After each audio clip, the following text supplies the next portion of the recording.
पाक जल संधि। इसके नाम के कारण आप में से कई लोग जो पहली बार पढ़ेंगे वो कंफ्यूज हो सकते हैं। पाक जल संधि की अगर हम बात करें तो ये भारत और श्रीलंका के बीच में है लाल लालियों। किसको जोड़ती है? तो दो जलाशयों को जोड़ती है। बंगाल की खाड़ी को मन्नार की खाड़ी से जोड़ती है। इसका नामकरण मद्रास के ब्रिटिश गवर्नर रहे रॉबर्ट पाक के नाम पर रखा गया है।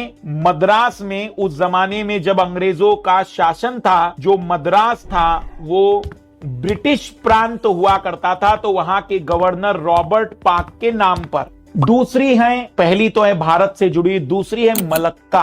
भारत में जो हम कहेंगे कि हमारा पड़ोसी देश कैसे हो गया? क्योंकि अंडमान निकोबार के ठीक जस्ट बाद इंडोनेशिया के द्वीप समूह है, तो इंडोनेशिया और मलेशिया को अलग करती है, इंडोनेशिया और मलेशिया को। लेकिन याद रखना कि यह कौन से दो जलाशयों को जोड़ती है? तो अंडमान सागर, जो कि हिंद महासागर का भाग है, अंडमान सागर को जोड़ती है दक्षिण चीन सागर से।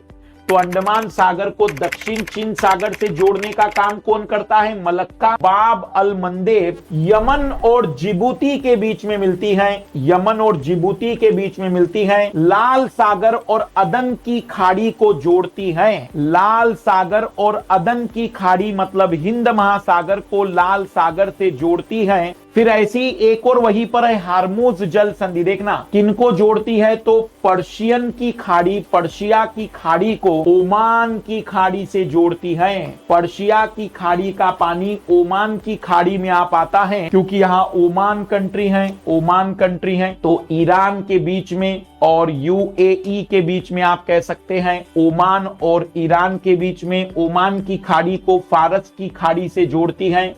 पर्शियन गर्प को हिंदी में ही फारस कहते हैं, फारस। पाक जल डमरू मध्य देखा, मलक्का जल संधि देखी, बाब अल मंडेब देखा और हार्मूज की खाड़ी देखी। ये एशिया में मिलने वाली प्रमुख जल संधियां हैं। अब आते हैं जिब्राल्टर जल संधि। यूरोप और अफ्रीका को अलग करने वाली जल संधि है जिब्राल्टर। ये अफ्रीका महाद्वीप और ये यूरोप महाद्वीप को अलग कर रही है जिब्राल्टर की जल संधि, अलग कर रही है। पर कौन से दो जलाशयों को जोड़ती है? तो भूमध्य सागर को उत्तर अटलांटिक महासागर से जोड़ती है। स्पेन और मोरक्को, स्पेन यूरोप का देश, मोरक्को अफ्रीका का देश है।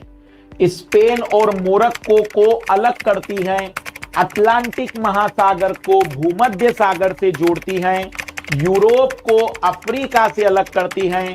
जिब्राल्टर जल संधि को भूमध्य सागर की कुंजी कहा जाता है। फिर जिब्राल्टर के बाद यूरोप में एक और जल संधि बड़ी फेमस है। यूरोप में संबंधित देश फ्रांस और इंग्लैंड के बीच में, फ्रांस और इंग्लैंड के बीच में डोवर जल संधि। फ्रांस और इंग्लैंड कभी एक दूसरे के प्रतिद्वंदी देश होते थे। किन किन को जोड़ता है? तो उत्तरी सागर को इंग्लिश चैनल से जोड़ता है। फिर बेरिंग जल संधि भी बड़ी फेमस है, क्योंकि बेरिंग जल संधि उत्तर अमेरिका को एशिया से अलग करती है। सागरों के रूप में अगर बात करें तो चूकी सागर को बेरिंग सागर से जोड़ती है। आर्कटिक महासागर को प्रशांत महासागर से जोड़ती है। तो आगे बढ़ते हैं। अब आते हैं दक्षिण अमेरिका में एक महत्वपूर्ण जल संधि है मेगलन वाटर स्ट्रेट। पूरी तरह से चिली के बीच में, चिली में ही मिलती है। अगर आप देखेंगे तो ये कंट्री है चिली, और देखना इस तरीके से पानी जाता है यहाँ से। काफी लंबी जल संधि है ये। अटलांटिक महासागर का पानी प्रशांत महासागर में इस मेगलन की जल संधि के माध्यम से मिश्रित होता है। फिर आते हैं फ्लोरिडा की जो जल संधि है, देखना ये फ्लोरिडा यहाँ मिलती है, फ्लोरिडा की जल संधि। ये अमेरिका का जो क्षेत्र है, फ्लोरिडा वाला क्षेत्र, और यहाँ पर एक छोटा सा देश है क्यूबा और अमेरिका के बीच में फ्लोरिडा की जल संधि मिलती है। अटलांटिक महासागर मेक्सिको की खाड़ी से जुड़ता है। फिर आखिरी है डेविस जल संधि, जो कनाडा और ग्रीनलैंड के बीच में मिलती है। डेविस अटलांटिक महासागर को बेफिन की खाड़ी से जोड़ता है। ये जल संधियां थी लाल लालियो, जल संधियां